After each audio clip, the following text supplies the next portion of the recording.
शेतकरी बंधूंनो, आजच्या व्हिडिओमध्ये आपण कंदमाशी आणि करपा रोगाविषयी जे आपल्याला आता फवारणी करायची आहे या संदर्भामध्ये आपण थोडक्यात चर्चा करणार आहोत। नमस्कार शेतकरी बंधूंनो, मी प्रवीण पवार, सुखकर्ता कृषी विकास केंद्र कोळगाव, तालुका हातगाव, जिल्हा नांदेड। आज 29 जुलै 2026 सर्व शेतकरी बांधवांना गुरुपौर्णिमेच्या सुखकर्ताच्या टीम तर्फे खूप खूप शुभेच्छा। शेतकरी बंधूंनो, आताचा सध्याचा जर वातावरणाचा जर विचार केला गेला तर सर्व महाराष्ट्रामध्ये जवळपास ढगाळ वातावरण आहे, टिपटिप पावसाची चालू आहे याच्यामध्ये। आणि दुसरी गोष्ट, आता आलेली पौर्णिमा, पावसाचे मोठे मोठे खंड पडल्यामुळे यावर्षी कमी वेळामध्येच आपल्याला कंदमाशीचा प्रॉब्लेम पाहायला मिळत आहेत।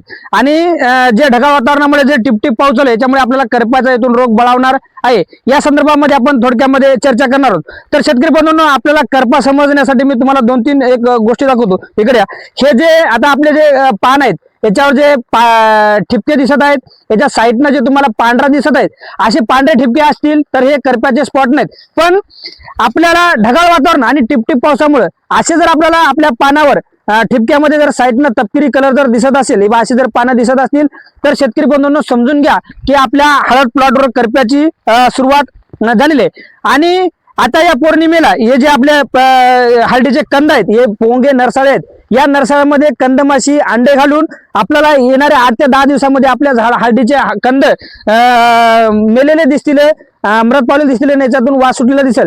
तर हा प्रॉब्लेम आपल्याला वाढू नये, आपण त्यासाठी या पौर्णिमेला फवारणी करणं गरजेचं आहे। त्यामध्ये शेतकरी बंधूंनो, आपण एक जे फवारणी सांगत आहोत याचं प्रति 20 लिटर पंपासाठी प्रमाण सांगत आहोत। त्यामध्ये नोवा कंपनीचं जे पोर्टिगा नावाचं जे प्रोडक्ट आहे याचं प्रमाण शेतकरी बंधूंनो 20 मिली घ्यायचं आहे। दुसरं जे प्रोडक्ट आहे शेतकरी बंधूंनो, ढगाळ वातावरणात बरेच शेतकरी भारी भारी बुरशीनाशक किंवा इतर बुरशीनाशक घेण्याचा प्रयत्न करतात।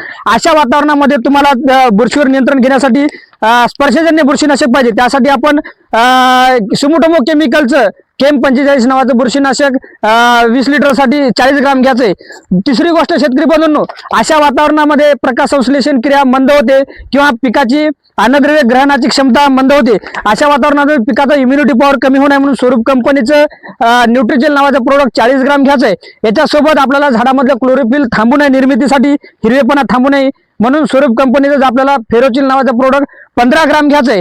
आणि ह्या सर्व गोष्टी आपल्याला झाडावर चांगल्यात विस्तारित होऊन चांगल्या पद्धतीने त्याचं संरक्षण होण्यासाठी, पावसापासून वाहून जाऊ नये आणि उन्हापासून त्याचं संरक्षण होण्यासाठी अपेस कंपनीचं स्टिकॉन नावाचं जे प्रोडक्ट आहे याचं प्रमाण 20 लिटर साठी 10 ml घ्यायचे। हे सर्व प्रोडक्ट एकत्र करून शेतकरी बंधूंनो, आपल्या हळदीचे संपूर्ण पानं आणि हे येणारे नरसाळे हे व्यवस्थित भिजतील अशा पद्धतीने फवारणी करून घ्या। येणाऱ्या 1-2 दिवसांमध्ये वातावरण पाहून फवारणी करून आपल्या हळद पिकाचं भविष्य कंदमाशी आणि करपापासून सुरक्षित करून घ्या। धन्यवाद।